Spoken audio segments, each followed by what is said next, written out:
Welcome to the Hot Mess Cosmic Express, where we talk about the stars, shuffle a few cards, and never pretend to have our shit together.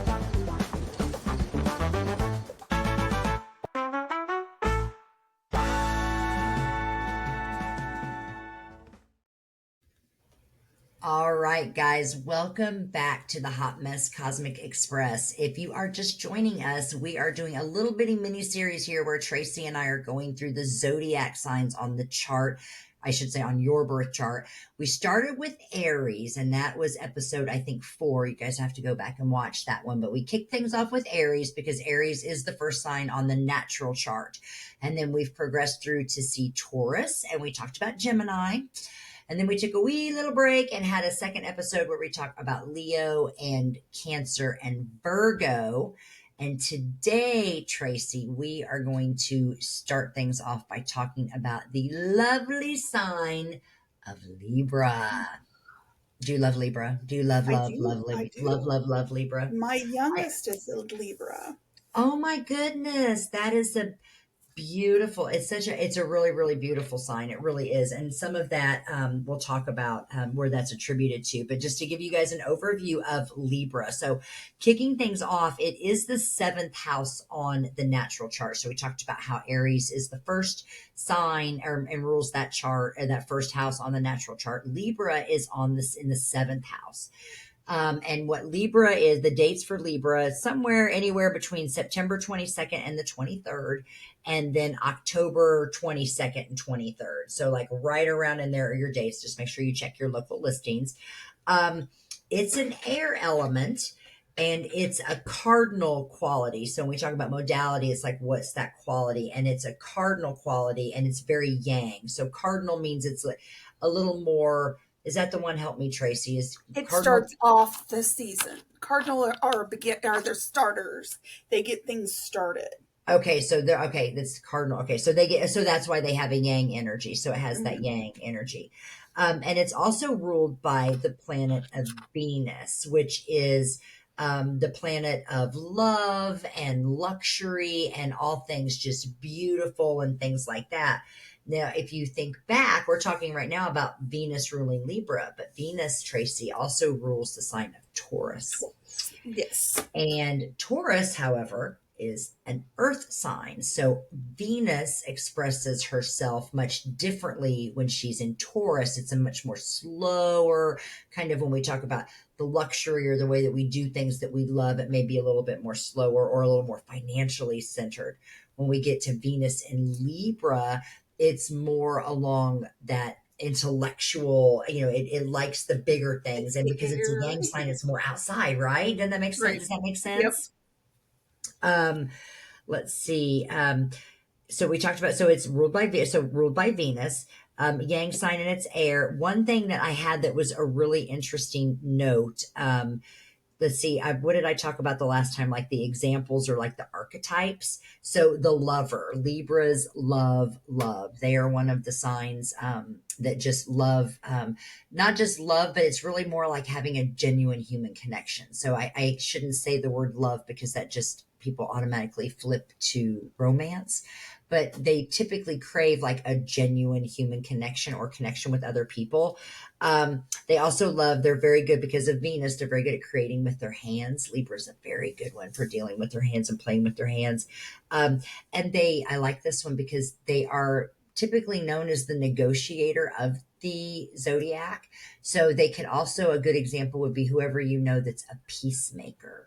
That would also be like a Libra, an example of Libra. So if y'all have your birth charts, which I forgot to remind everybody to get your birth charts out if you don't already have them, but wherever you find Libra on your chart, that's where you're going to experience some of these different influences that Tracy and I are talking about today. I did forget to talk about that. That's what I have with Libra. What do you have, Tracy? Well, I wanted to show the glyph. Ooh, that's the glyph. So that's really an interesting thing. Let's talk about that really quickly because that guy is a cute little glyph. So here's a fun tidbit. Libra is the only sign on the zodiac that is not represented by an animal. Now, when we say the animal, what's interesting is it's the scale, right? The glyph, I guess, doesn't necessarily represent the scale. Sometimes you'll see it with the little scales will be a Right. glyph, but most of the time it's that particular one that you had right there, which is like the little node sign and then the little thing underneath it. So that is the glyph for Libra. Yeah. Sorry, I totally spaced And out. then What else were I you talking was about? going I'm to say sorry. the I just had that symbol, but you question. already said it, the scales. And then the mantra or the phrase is I balance. So that makes sense with the scales because they like to have the balance. That's why they're good negotiators. Like you were, that's why I was laughing because pretty much they want peace. They want, everybody to get along. They want that harmony, that, the balance. So, they're great negotiators because they're trying to get that peace, that balance. Yep. Now, And however, then go ahead. No, go ahead. oh, the opposite sign is Aries. Oh, okay, I gotta write that down. You're giving me all these good ones here. Opposite sign is Aries. Okay, all right. And then I had some keywords artistic, which goes along with working with your hands. They can be narcissistic. I wonder if that comes Fun. from the Libra piece of it, because the Libra, or not Libra, the Venetian. Ooh, I like that word, Venetian. Venetian That because Venetian. they love themselves. Yeah, I wonder if maybe is that where that comes from. Okay, all right, I like Well, that. I mean, I wonder because it's opposite of Aries, and every sign you have a little bit of that opposite that shows through. So that would make Right. sense because Aries is more I, and so they would have a piece of Yep. that. So that might be where um, Okay. charming, Ooh, diplomatic, outgoing, polished, peaceable, judgmental, and indecisive. that is an interesting one, the indecisive. Let's unpack that for a minute, Tracy. So here's what I like about Libra. So because Libras, we talk about sweets and sours, right, with each one of the signs, right? So when it's lived positively, um, it can be the negotiator and the peace bringer, right? Lived negatively or on the sour side, it can spend its time weighing the options to the point where it weighs itself out of an opportunity, right? Because it's not that they can't make a decision or that they're indecisive. It's almost to the effect that they are just trying to figure out and weighing out all the different options and figuring out who is this one going to affect who, because they're also a humanitarian. They've got that desire to kind of almost be a people pleaser as well, a little Right. bit, sometimes a little bit too much. Healthy boundaries is a big problem sometimes for Libra. But you've got to, and you've got to wrestle that in. That's all. I'm not going to get on a soapbox about that. But that is really interesting because, and it's not just to find balance, but it's almost to be a part of something is what Libra is searching for. So when you look on your chart, try to find, wherever you find Libra, then that is where you may find a strong will to really be a part of something. Me in particular, Libra is in my 11th house. And sure enough, 11th house deals with your friends, your support networks, luck, things like that.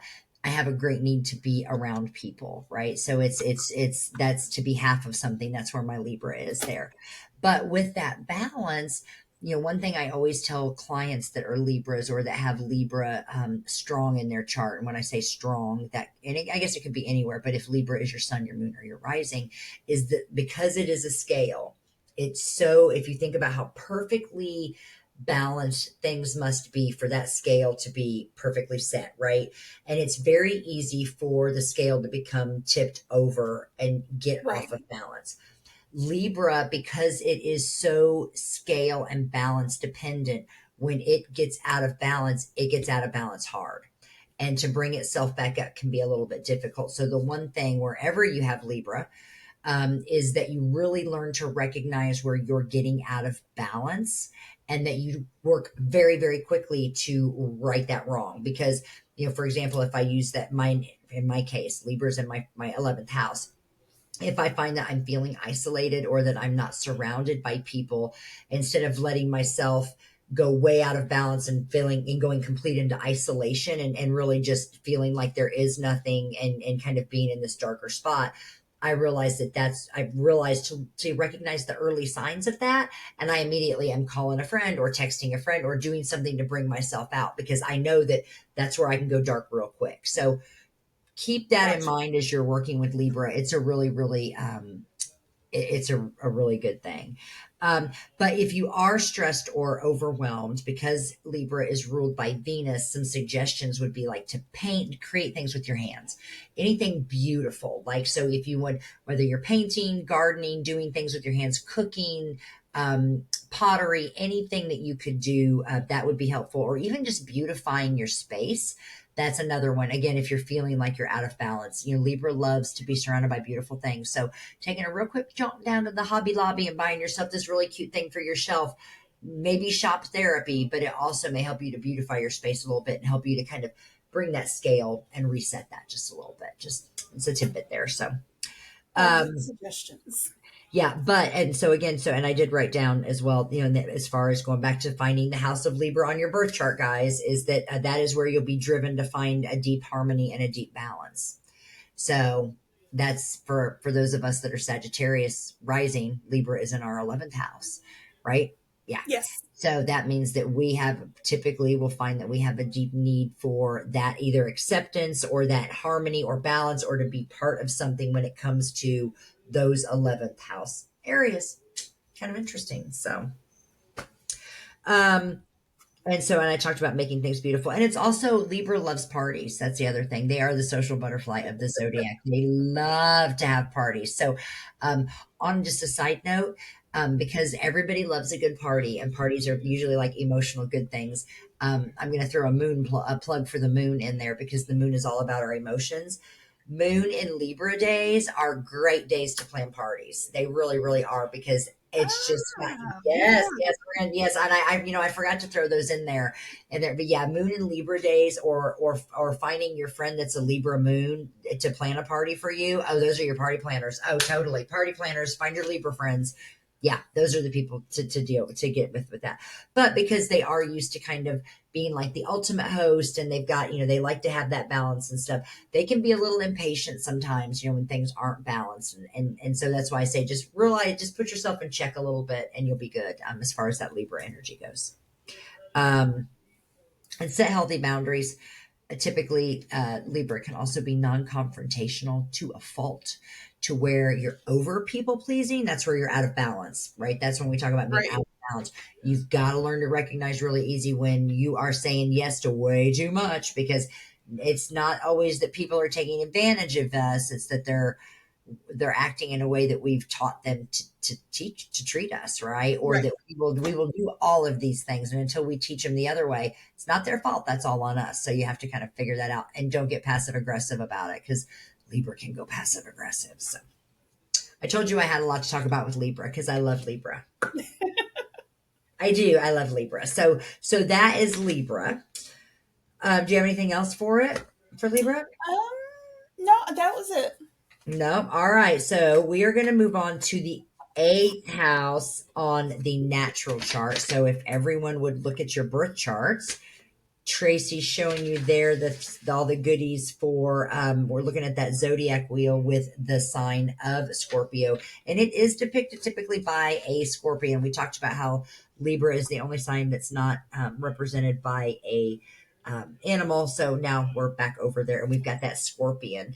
And Scorpio is a beautiful, beautiful, dark, and very, very mysterious sign. And it goes with the dates towards the end of October into the end of November, anywhere from October 21st to October 23rd. And then you flip ahead, and anywhere from November 1st to November 23rd. Those are going to be your Scorpio sun friends. Okay. So, to talk a little bit about Scorpio. So, just to go run down this before we talk about the personality and the keywords. But so it's a very fixed and a very yin kind of quality that it brings to the table, which means that it's not necessarily willing to budge a whole lot on what it's going to want to do. Does that make sense, Tracy? Like, Yes. it's kind of there in the middle. It's like your middle child going to throw a temper tantrum. It's going to kind of be that way because it's that fixed in that yin energy. Now it is a water element, which is, so as we go around, yeah, water element, and it is ruled by the dark and mysterious planet of Pluto, which is, I think, what gives Scorpio that dark and mysterious kind of piece to it. You know, if you think about it, scorpions, oh, sorry, I kicked my thing. Scorpions live underground. And they only, you have to go out and find black lights in the dark to find them. They only come out in the dark. So if you think about Scorpio as a sign in relevance to the animal that represents it, I had to say that the right way, dark, way underground. Scorpio likes to go dark, right? It Scorpio feels it all too. If you're Scorpio moons, you feel all the feelings. And it's one of those things because it's the raw and true emotion. So it's beautiful, and it's a very strong kind of energy that it has there, and that's brought a lot of times by Pluto, because Pluto is dark and mysterious. Some of the what's the word I was using? Not archetypes. I'm not using the word archetypes, Tracy, because I don't like that word. I can't say the word very well, and I can't always remember what it means. It just means examples. But people that are like the detectives in your lives, that's a Scorpio. They Oh like to yeah. and find mysteries, right? And and now live negatively. Sometimes they will go looking for mysteries and trying to find stuff when there isn't any. There can be some paranoia that's there. They can go digging a little bit deeper. But the detectives, also the sorcerer and the hypnotist, is what I wrote down. And I think that's just because they're a little bit darker. Not that they've got that magic, but there is, if you think about a sorcerer, they've got the ability to do great things, but they could also just probably kill you in a flash. Same thing with the scorpion. He's got that tail, Right. if you make him mad enough, he's going to, come out and sting you. Yeah. Yeah. And if you hurt him, guess what? Chances are he's going to either come back and get you later, or he's going to hide underneath your covers or in the shower curtain, so that when you're in there, he's just going to He's jump. gonna get revenge. He's going to get revenge. That's what goes through my mind. So that's a little bit of an overview. Again, looking on your chart, wherever you find Scorpio, that's where you're going to find these kind of qualities or keywords that we're going through here. So what do you have on it, Tracy? I wanted to show the glyph. Oh my gosh, yes, I love this glyph. Now, for everyone who is following along, that is very similar to the glyph of Virgo, and Tracy and I talked about that on episode, I think it was 5 or 6, about with Virgo.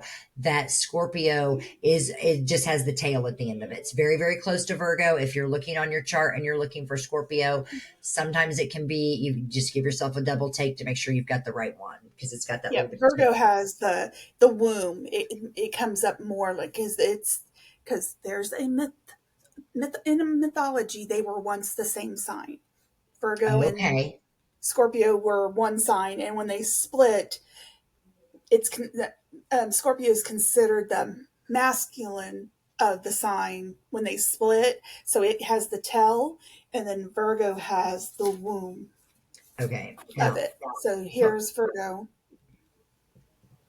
okay. So you So see the the womb. Virgo has a womb and the Scorpio has a tail. Are you sure that's Yep. not a little penis? Well, technically, I think that's I was like, I'm just asking. I'm like, honestly, if you're saying, because I thought it was a little bitty tail because it was like the scorpion. And so it was like a little tail with a stinger on it. But when you said that Virgo is like the womb, I'm like, well, then that's. that would be silly that it's a womb and a tail. We all know that a pecker goes inside the Well, womb. I think that's what they're So, getting at. okay, so basically they cleaned it up for everybody, but if Yeah, in Darcy's world, that's an M with a that does penis. his penis. Look for the M. Everybody just look for the M with the penis on your chart. You'll Now find your. get this: the motto, the mantra, I desire. Ooh, that's right. Because Scorpio is like Virgo are freaks in the sheets, but Scorpio is like known to be like the mysterious, sexy sign, right? Like Yes, super, like, really. So it's I desire, huh? I desire. The opposite sign is Taurus, Okay, interesting. All right. and then the keywords that I have are imaginative, passionate, dramatic, sexual, subtle, intense, secretive, possessive, and idealistic. That's very, very interesting. Okay. All right. Well, so Scorpio is, I have an affinity for Scorpios because my every best friend I've ever had in my life, and there's three of them, three women who have been like that ride or die, like through certain periods of my life. They've all been Scorpios, Scorpio suns. And I don't know what it is with Virgo. And I have other Virgo friends who are like, I love Scorpio. I don't know Yep. what the Virgos part and of it is. Scorpios get along very well. Yeah, and I don't know where that comes from, but the things that I wrote down, because if you think about the scorpion, we talked about Aries, and Aries was kind of that warrior energy, but scorpions, again, if you just relate it back to the creature, again, just like with Cancer and the crab, scorpions are always on the defense. They're always running around with that tail put up. Very rarely do they have it down. So Right. Scorpios can be a little bit defensive, not always in a bad way. If you think about it, we defend the things that we love, right? So if you look on your chart, wherever you find Scorpio, that may be a place where if you're provoked or if someone pushes you into a corner or you're challenged, you may get a little bit stingy or you may be a little bit possessive. So for me, as a Scorpio rising, or sorry, as a Sagittarius rising, Scorpio rules the 12th house on my chart. Yep. So if you dive into some of the keywords and the areas of life that are in your 12th house, those are the areas that when somebody either challenges me or questions me, that I may be a little bit defensive, or even if somebody offends me in that area, I may hold a grudge. But I also, because it's Scorpio, I also hold a lot of that under the surface. A lot of that's dark, it's deep, it's personal, it's Scorpio. Hidden. And being in my 12th house, to me, that's beautiful because your 12th house is all about inner work and self-sabotage and like your spirituality. It's a lot of inner work that's there. So the fact that as a Sag rising that my Scorpio is in my 12th house, I love that placement, just because it means that a lot of my deeper, darker side stays deeper, darker, right? And it very rarely ever comes out, which is good, because if I let that freak flag fly, people would probably go to jail. I'm gonna be really honest. So do keep that. But the thing is too is because Scorpions, and the Scorpio, it's short lifespan. It's quick. So anywhere you have Scorpio, typically it's quick. Or the Scorpio energy likes to live life like it's its last. Like they feel it all. They want to do it all. They want to absorb it all and get in there, because they realize that it's just kind of a one shot deal sort of thing. But and that one thing I did want to say, we talked about Scorpio being sexy, but it's more than just being sexy. It's back to a bit of what I said earlier about how they feel all the things. It's we say sex, but it's about, if you think about sex in its purest form, it's an intense emotional encounter, right? So Right. Scorpio, whenever that Scorpio energy encounters anything emotional, it is typically, where it may be, lighthearted or higher up here for someone in a different sign. For someone who has a strong Scorpio, or if it's in that area of Scorpio, it may just rock your entire world, right? And Well, just, now imagine having Venus in Scorpio in your 12th house. so what So does that mean?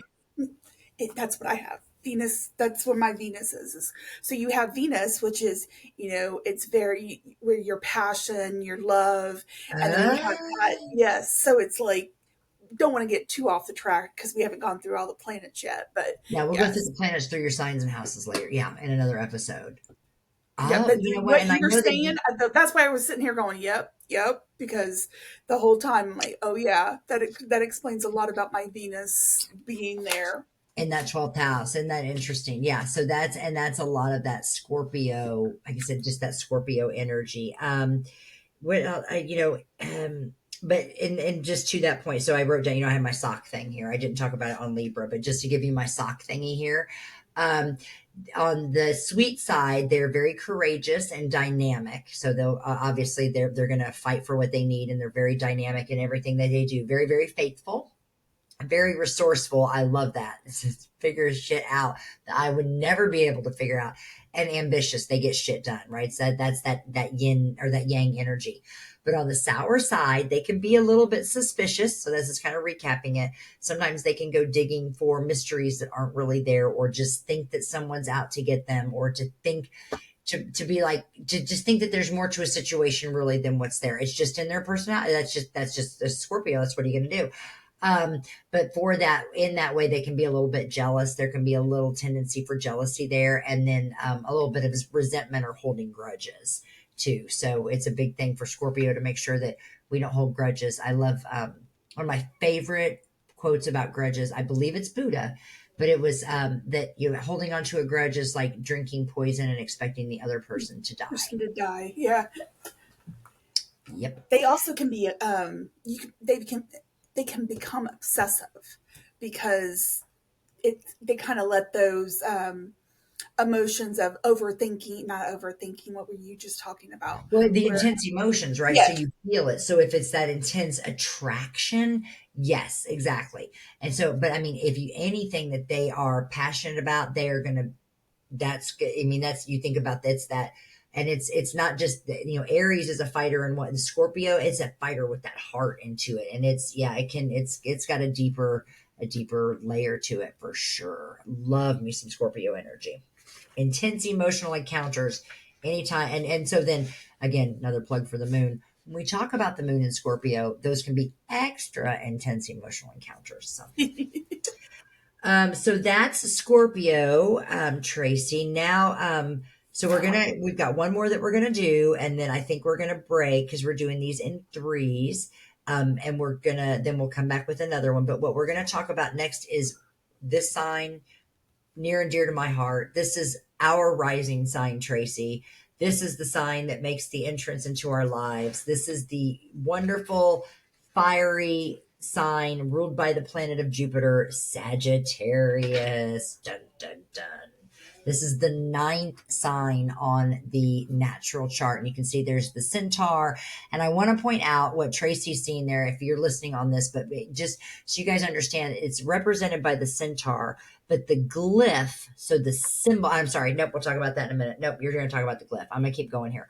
So Sagittarius, no, so I pulled that back. So the dates for Sagittarius are, again, check your local listings, but November 22nd ish to December 21st ish. That's where your Sagittarius suns are going to be.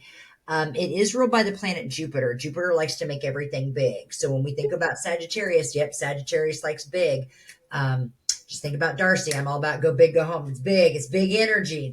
That's how Sagittarius, Jupiter likes to make things a little bit bigger. And with Sagittarius being a fire sign, that makes that fire energy a lot bigger, depending on where it is. Again, in your chart for Tracy and I, it's in the first house on our chart. So that makes that social piece or that social mask makes that a little bit bigger. What's that mean? Well, means it may take a little bit longer for people to really get to know the real Tracy and Darcy, right? Everything that that you're is seeing true. right here, this Sagittarius rising, totally different than the Virgo bitch that lives inside my head.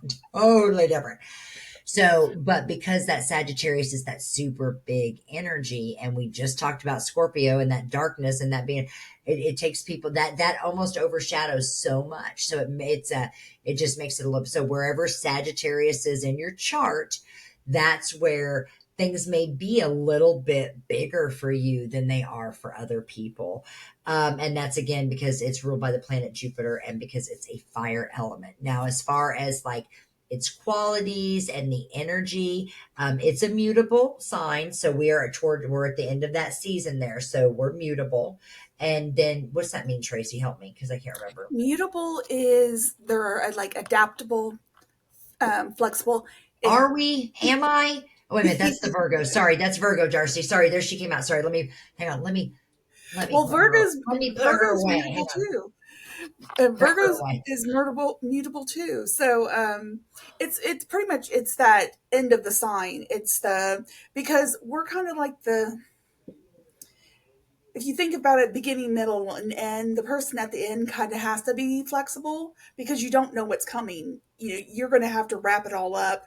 You're going to have to, be the one that cleans things up. So you have to be a little flexible.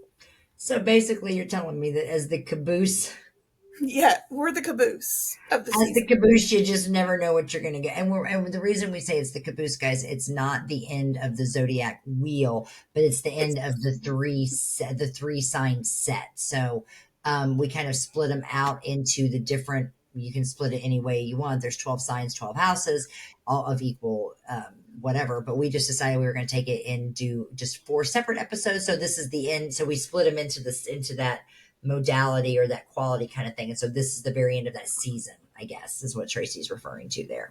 Okay, so that's that mutable.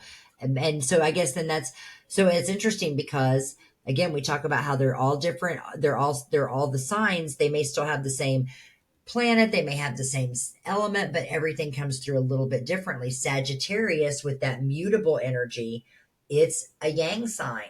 So it's out there getting stuff done. So while it's like you said, wrapping things up, it's also got the ability to get things done, right? right. Some of the examples, blame it on my gypsy soul is such a wonderful term for Sagittarius. And I'll be honest, I could go on for probably an hour about Sagittarius, and obviously it's a sign that I'm very intimate with and I've studied deeply and resonate with a lot because it's my rising. But it is very much the gypsy soul, right? So we kind of, as a Sagittarius, you go through, or wherever Sagittarius is in your chart, you go through this gypsy phase where you're kind of all over the place. You're not really know where you fit in. You're probably like the odd man out, the black sheep. It's all these things. But then we go into the next phase, and that next example is where you take on the qualities of it being a teacher, and where everything what Sagittarius needs to understand is that everything you're going through. Everything through that gypsy phase, that gypsy soul phase, where it's the mistakes and the trauma and all of those things, it's all meant to be a lesson for the next phase for Sagittarius, which is becoming the teacher. And Yes. that's where we are at, right? So you go through that, and that's where you when you come to that realization, you can see it all as lessons. That's where it opens up, and that gypsy kind of goes away, and it's like, okay, now I can share my experiences and share my knowledge with the world, which then leads to the next phase or the next example, which is the philosopher, right? And that's the next phase for the Sagittarius energy. And that's where you really are sharing it, because Sagittarius is big energy. It's the it's all about big picture stuff. It's big. It's go big or go home. So philosophy wise, when you think about the great philosophers in history, and it's you're going and you're speaking to masses, you're getting big stuff out there. So Sagittarius, that's where that third phase or that third personality example would come in for Sagittarius. What do you have for Sagittarius, Tracy? I have the glyph. Okay, So can I talk about the glyph? it's an arrow. It is. You know what I love about that glyph is that it really embodies Sagittarius energy. Because if you think about it like a flaming arrow shooting across the sky, yeah, that's the energy that Sagittarius brings to the table. It goes fast, it goes shooting. Now the problem with Sagittarius energy and that fire arrow is you don't always know where it's going to land. So Sagittarius has to kind of rope it in a little bit and give it a target. Otherwise, we will just fart in the whirlwind across the sky. So and that's Right. what that is. So again, wherever you have Sagittarius in your chart, chances are you go for things really big, but if you don't have a destination, you don't make it there. What I else do have you have? the motto as I see, I because they're see. taking I see because they're taking it all in. Got it. And then it's associated with the ninth house.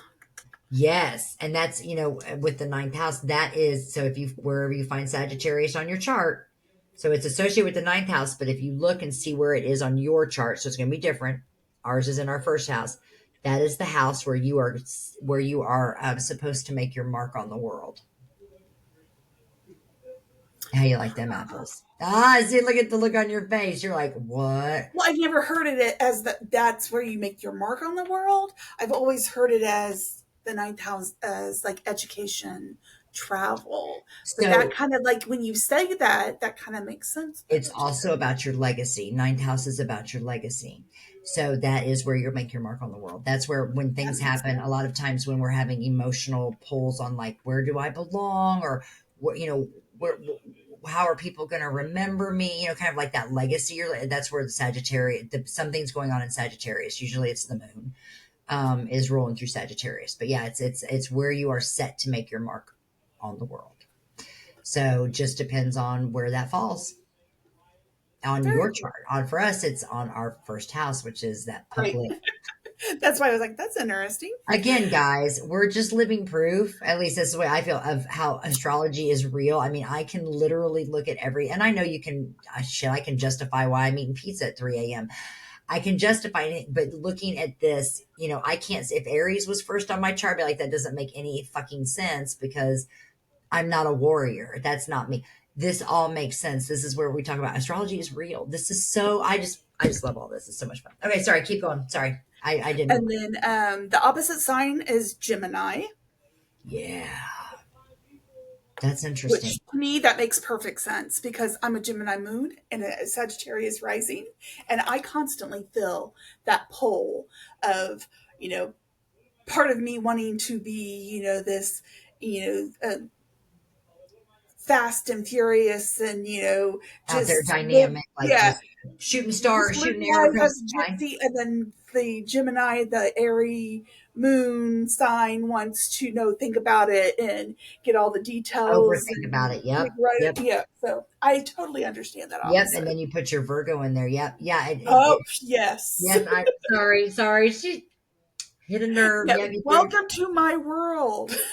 Okay, I can see when you explain it. We all joke about like our signs and stuff, and I thought having that Cancer moon in there was rough because Virgos, we're not the biggest on emotions. But yeah, no, you win. You're right because when you said that Gemini and you explained that, and then I'm like, oh shit. Then you threw Yeah, on Virgo on it top of is. that. Oh, I Tracy, you constantly poor have to be. thing. I constantly feel like I'm reeling one side of myself in. Oh, honey. Okay, yeah. But I mean, and I think we all kind of have that whole like you feel like you're all, but yeah, yours are complete opposites. Okay, so opposite Yep. is Gemini. Okay, all right. And then keywords: ambitious, Yes. optimistic, independent, philosophical, energetic, careless, expansive, blunt, pushy, adaptable. Oh my goodness, that would go with like the mutable thing. That's very very interesting. That yeah, adaptive. What was the second? What was the second to the last one that you said? Pushy. Okay. Okay. Huh. I have to think of, so I guess, well, you know what? Yeah. So here's the thing is when especially when it's your rising sign, a lot of times, sometimes there are things about your rising sign you don't necessarily like to hear. And it's not that you're all those things, but there are probably places in your life, like for that right there, I'm like, I'm not pushy, but I'm sure somewhere in my first house, yes, I am. I'm pushy. There's places where I'm a little bit like that. And that's too funny. I love it. 'Cause, we talked about just two things. I'll talk about Sagittarius because we will talk about Sagittarius more, but because they're all about the bigger picture and kind of seeing things on a grander scale. One thing that Sagittarius loves is travel and culture. Um, that's a big one. Also, if you think about it being a big giant arrow shooting across the sky, they're going to go see things. So, Sagittarius, anything to do with foreign cultures, foreign languages, foreign foods, foreign films, traveling to foreign places. OMG. Now, part of that's that gypsy soul, right? I think that Sagittarius has that wanting to move around, wanting to kind of just not play the field, but just really not be tied down by much. Sagittarius isn't necessarily one that likes confinement. We typically will struggle to accept commitment to an extent. Like I think we've talked about this before, where I want to go sign up at the gym, but then I'm like, well, fuck, I'm not gonna be able to do that for the next 30 years of my life, 3 times a week, going and Right. doing fucking cardio. So why should I even start now? Because the thought of confinement can be really really rough for us.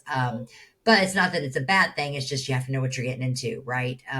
Again, we're talking about it being big energy, Sagittarius rising wise. Again, it takes a lot to kind of get in there. But then the other piece is that because we are a flaming arrow shooting across the sky, Sagittarius, and remember everybody, I'm a Virgo, so I self criticize everything. And so I will talk about all the sours that come with Sagittarius rising, but we do have a tendency to be full of hot air. And when I say full of hot air, that means we can sometimes inflate things. So Jupiter's going to make things bigger. So sometimes we can make false promises. Or one of my favorite Sagittarius phrases is, if you can't dazzle them with brilliance, baffle them with bullshit. That is Sagittarius energy to a T. And now it's not always a bad thing, right? And it's not that we make false promises on purpose. And sometimes they're even to ourselves, right? Like, hey, I'm going to do this, I'm going to do that, and then I don't go do it, right? But it's even for other people. We overpromise. We make it bigger. It's like, okay, oh yeah, I can do that, and I can do that, and I can do that, and I can do that. And then we realize that our arrow has already shot on farther, and guess what? We're already onto something else, and we never did what we promised other people to do.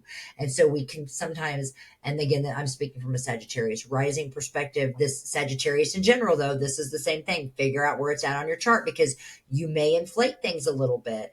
But that's one of those things where I've worked to flip it around. And that, so like, for example, in my business, when I have clients come in, I used to say, da da da da da, okay, well, I'll do this and I'll send it to you on Facebook, whatever.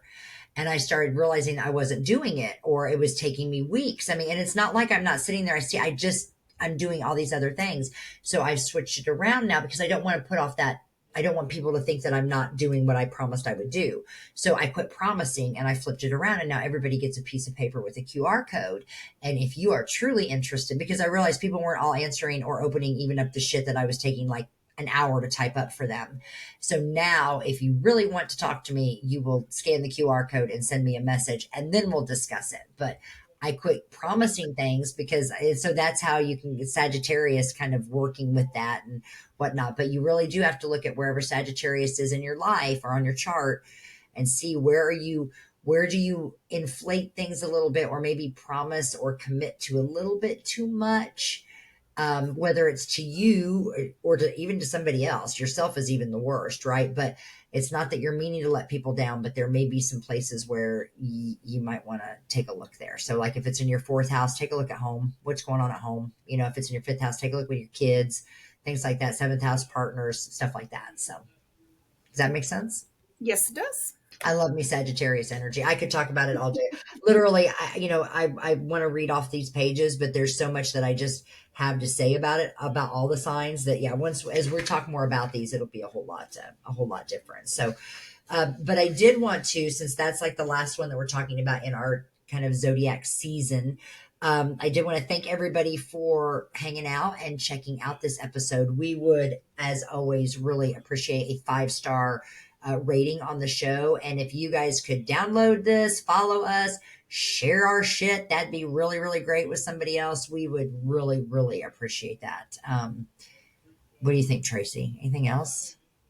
I'm like a Sagittarius rising, so truly I will forget things. I say fart in a whirlwind. It should be like flying arrow across the sky, but If you haven't already joined our Facebook group, go ahead yes, and yes. join And you our know what I Facebook group. really have to love about that group is that we're not like posting 1,000 things so that people are getting a bazillion notifications. I mean, sometimes we will, but I really like how everybody just kind of pitches in and shares stuff when they see stuff that's astrological or whatnot. And it's just kind of a nice little group for everybody to go join. I like that. But that's where you could like ask questions if you have something that you want to for us to cover. That would be a good spot. Plus, it's a good atmosphere. We got a lot of good people in there that are, like you said, are sharing stuff or just very engaging group. So definitely on Facebook, it's called the Hot Mess Express, Hot the mess Hot cosmic. Mess Cosmic Express. We all do that all the time. It's like Well, I was really trying not to say what um, hot. Hot Mess Polar Oh Express my god. is Totally what. different genre. Totally different. Yeah. I was going to go with like the Hogwarts Express the thing. Well, and that's the other thing in the Hot Mess Cosmic Express Facebook group. Every Saturday, we send out a note to all of our new members and tell you that if you need a copy of your birth chart, because Tracy and I talk about these, on every episode. Where hopefully, if we remember, we're going to tell you to grab your birth chart because it's your boarding pass. Um, but we do that every Saturday to our new members. So you'll get, if you want one, that is your prime opportunity. Just go in there, join our Facebook group. We'll see that on a Saturday. We'll try to get you your chart by Sunday, and then you can just follow right along with the rest of the podcast as we keep going. Because next, what we have in store, we are going to dive into the final 3 zodiac signs on the in the season wheel, right? So we're going to dive into the final 3, which are Capricorn. Then we're going to move to the beautiful Aquarius sign. And then we're going to wrap things up with dreamy, lovely Pisces. So that will be on the episode following this one. And we hope to see you guys all there. And I hope you have a great rest of your day. Bye, guys.